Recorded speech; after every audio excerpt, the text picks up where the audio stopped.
Assalamu alaikum. Namaste. Hotep. Shalom alaikum. Peace. This is Tracy Lene Muhammad. I'm one a few minutes of your very valuable and precious time to tell you it's not them, it's you. You know what I mean by that?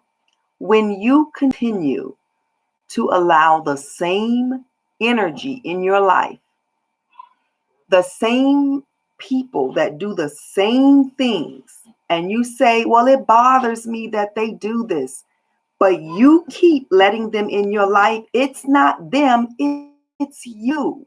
They have shown you who they're going to be. Most times, people show us who they are in the beginning of the relationship, but our egos think we can change them. Or we get into a space where we're so damaged that we don't know that we deserve to be treated the way we want to be. Here's the thing: however you want to be treated, you have a right to be treated that way. Somebody else telling you that you don't deserve to be treated or you're in error for asking for this from them, that's not, you just need to move on. You have got to accept that they are not going to change who they are for you, just like you're not changing who you are for them. It's a two-way street. So it's not them that's not doing what you need, it's you not doing what you need. I don't care who it is, whether it is your mother, your spouse, your brother, your coworker. If you don't feel good 95% of the time when you are with them, you are in the wrong relationship. You are accepting the wrong values. And I mean that. 95% of the time, the relationship should be going great. I have a group of sister friends, my tribe sisters. And the reason they're my tribe sisters is because they make me feel good about myself 95% of the time. Never do they make me feel bad about myself. Do we have disagreements? Yes.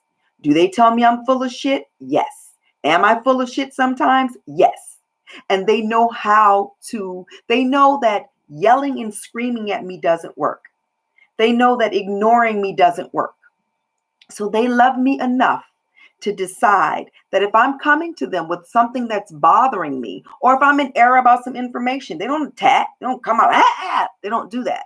They say, well, you and your feelings right now. So when you get out your feelings, we can talk about it. Or they say, no, I can see how you feel that way, but X, Y, and Z. Never do they watch me cry and keep attacking. If you're in a relationship with anybody and tears are streaming down from your face, that is called a humble, vulnerable position. And if they can still come at you, you're in the wrong relationship. That person probably is never going to change. That's who they are. It works for them.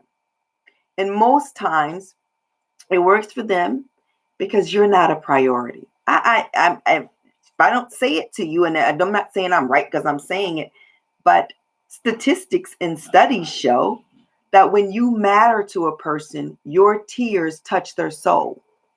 If your tears don't touch a person's soul, it's probably not the person for you. If your tears make them say, well, I'm not dealing in emotion, you're emotional. No, that's the emotional one. If your tears, and if you're screaming and hollering right back at them, then you're both fools and you both need to walk away. But if you are literally showing a vulnerable position, tears streaming down your face, and you're not screaming and yelling, you're very calm, and they are able to attack you got to accept that's who they are. And you can keep going back for more and more and more and more and more, but the Bible calls that a fool, like a dog returning to its vomit. Continuing to expect somebody to treat you in a way that they have not treated you means you need help, not them. It's easy for us to call people narcissists, but what about the people who invite narcissism into their life and allow it? See, a narcissist can only thrive if you allow it. That's the puppy, because I'm in a different room, but of course my children are in the other room and they've let the puppy out. But I'm not going to stop because I do like the whole authentic thing where you can see that I'm really speaking from my soul. I'm not rehearsing it. I'm not going to stop the video. I'm going to keep talking because I think it's important that we pull out that mirror to self and say, it's not them, it's me. I keep expecting people to show up differently from the way they've shown up forever in my life. And either I can decide to accept it, and you can make provisions for them, like always walk on eggshells around them, or decide not to have certain conversations with them because you know it's going to bring up something else. You can live basically less authentic than you want to. That's what you want to do. If you just need to have that person in your life, you can just cut off parts of you so that they can stay in your life. Yeah, you can do that. And I guarantee you what's going to happen is when you keep cutting off parts of you so that they can stay in your life, they're going to leave anyway, because that's what they wanted to do in the first place. Oftentimes, I think people treat us in a way that we say we don't want to be treated, to see, do you, one, really mean it? Will you really walk away so that you can spare them that guilt feeling of, oh, I walked away? No. And that's men and women, and relationships on all levels. It's never about the person. If you keep accepting it, it comes, why are you accepting it? What is it about you that you're allowing this type of energy to come into your space? At some point, you have to say, I've asked you not to treat me this way. I've explained to you what it makes me feel like, and you continue to do it. And then you have to decide for yourself, what does that mean for you? So I just wanted a few minutes of your very valuable and precious time to prick your conscience on, it's not them, it's you. It's you. It's always you. You are responsible for you. You are required to treat you well. And when you treat you well, everybody around you treats you that way. Everybody around you decides that you deserve that because you give it to yourself. You show up that way. And when people don't show up that way back, yeah, you may give them one or two times, because sometimes people, they push the boundaries because they don't know your boundaries. But if you have no boundaries, you are a doormat. So don't get mad when people walk all over you because you've decided to be the doormat.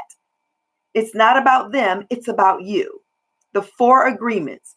You be impeccable with your word. You don't take anything personal. You don't make any assumptions. And you do your best at everything. When you show up in life like that, it becomes you that gets all of the rewards for that. And the people who aren't quite ready to handle your awesomeness, let them go. Perhaps they'll come back around, perhaps they won't. And don't do it in a way. Another thing, I don't agree with the whole, you'll never find anybody better than me. Nah, you'll find somebody better suited for you. I think that that's a better way of putting it. So we don't always match up with people, but it doesn't mean that they can't do better than you. It means that you two didn't match up. So perhaps they will find somebody else that matches up better with them, and then they can move on. You can move on, but you got to heal yourself. You've got to heal yourself. And the way you heal yourself is to deal with yourself. Get inside of you and decide, why am I doing this? And when you do that, okay, so I'm going to be very personal and share with you my journey. I am 51 years old. I have been overweight a lot of different times in my life. Now, I'm not going to say my whole life, because when I was a little girl, I wasn't overweight. But when I turned 11, puberty hit me, and I was very fat and very, very unhappy inside. And one summer, all my hair fell out because we had a swimming pool and I swam all the time. And my mother, who was very, still is, but was very beautiful. And here you got this god awful looking child. She wasn't the best at helping me feel better about myself, but she did the best she could with what she knew. A lot of it was me. All of it was me, in terms of I should have taken responsibility for myself. I could have gone in the pool and then rinsed the chlorine out my hair like she told me to. I didn't do that. She told me not to overeat. I still overate. Well, anyway, so from 11 to 17, I was fat. And when you're in that space, you make a lot of poor choices because you don't love yourself. And then from 17 to, I would say, about 33 or 34, pretty good looking, pretty good shape. And then my weight would go up and down, up and down, up and down. I would get really plump, and then I'd lose the weight. And then after my last child, I got really sick, and I got to my goal weight by happenstance of sick.